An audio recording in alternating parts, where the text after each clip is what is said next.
ভিয়েতনামের বাংলাদেশ দূতাবাস যেন অনিয়ম আর দুর্নীতির আখড়ায় পরিণত হয়েছিল। জড়িত ছিলেন সাবেক রাষ্ট্রদূত সহ ৩ কর্মকর্তা।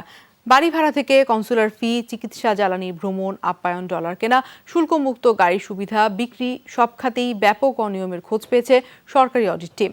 বিদেশিদের সাথে যোগসাজশে রাষ্ট্রের প্রায় ৩ কোটি টাকা আত্মসাৎ করেছেন সাবেক রাষ্ট্রদূত শাহাবুল্লাহ সহ ৩ কর্মকর্তা। অভিযুক্ত রাষ্ট্রদূত অবসরে গেলেও বাকি ২ কর্মকর্তা বহাল তবিয়তে আছেন তথ্য ও পররাষ্ট্র মন্ত্রণালয়ে।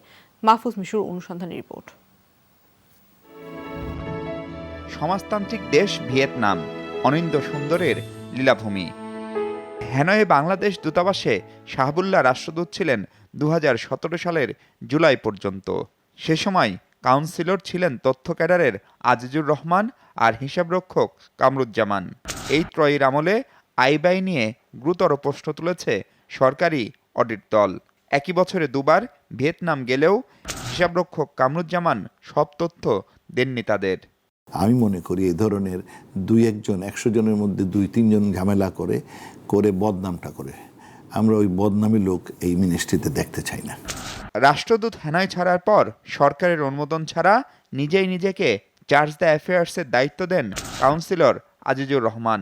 নতুন রাষ্ট্রদূত যোগদানের আগে অন্তত ২০ লাখ টাকা লেনদেন করেন তিনি। রাষ্ট্রীয়ভাবে অমর্যাদাকর একটি ঘটনা।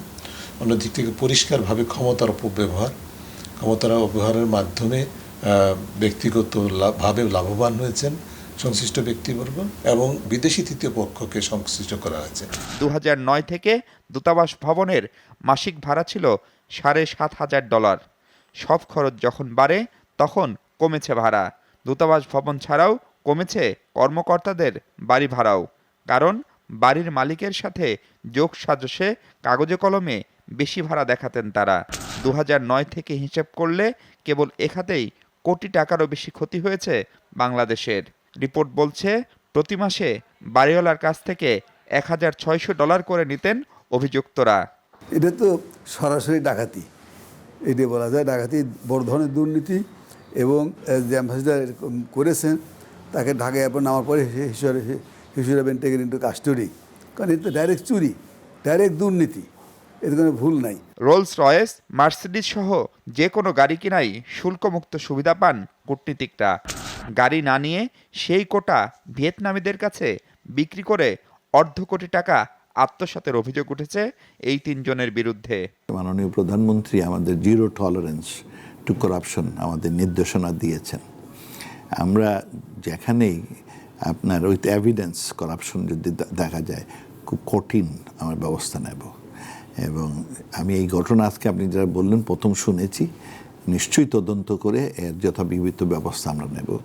অভিযুক্ত শাহাবুল্লাহর ২ মেয়ে যুক্তরাষ্ট্র ও মালয়েশিয়ায় পড়াশোনা করেন। ঢাকা ফেরার সময় সাথেও ছিলেন না তারা।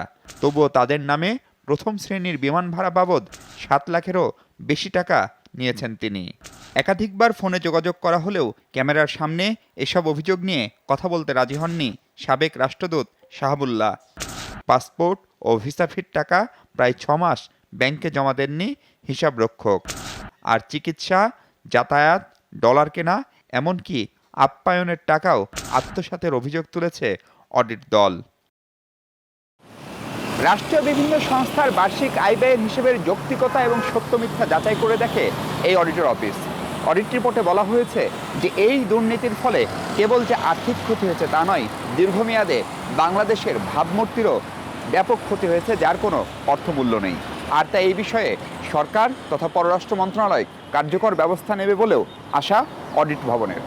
মাহফুজ মিশু, যমুনা নিউজ, ঢাকা।